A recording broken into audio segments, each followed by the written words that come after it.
கல்வி வளர்ச்சியில் காமராசரின் பங்கு என்ற தலைப்பில் 5ஆம் வகுப்பு மாணவியான சி. சமினா பேச வந்துள்ளேன். கற்கை நன்றே கற்கை நன்றே பிச்சை புயிலும் கற்கை நன்றே என்று ஔவையார் கூறியதேற்ப பிச்சை எடுத்தாவது உங்களை படிக்க வைப்பேன் என்று கூறியவர் நம் பெருந்தலைவர் காமராசர் ஐயா அவர்கள்.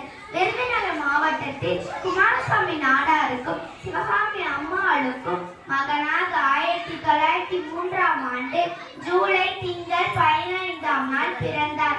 சிறு வயதிலே தந்தை இழந்த காமராசர் வறுமையின் காரணமாக 6ஆம் வகுப்பிலே பள்ளி படிப்பை முடித்து வேலைக்கு சென்றார்.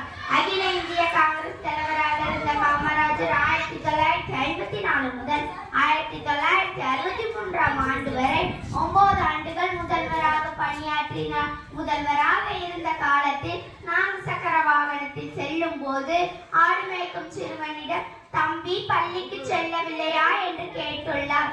அதற்கு அச்சிறுவன் பள்ளிக்கு சென்றால் வயிற்றுக்கு எது சோறு என்று கூறியுள்ளார். உடனடியாக மஞ்சள் திட்டத்தை கொண்டு வந்துள்ளார் நம் கரும வீரர் காமராஜர்.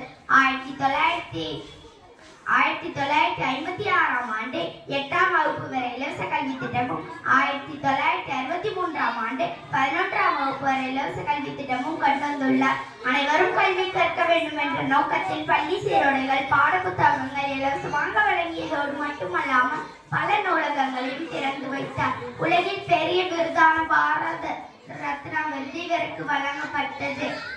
கர்ம வீரர், படிக்காத மேதை, கிங் மேக்கர், கருப்பு காந்தி என பல செல்ல பெயர்களுக்கு சொந்தக்காரர். உலகில் பெரிய விருதான பாரத ரத்னா விருது இவருக்கு வழங்கப்பட்டது.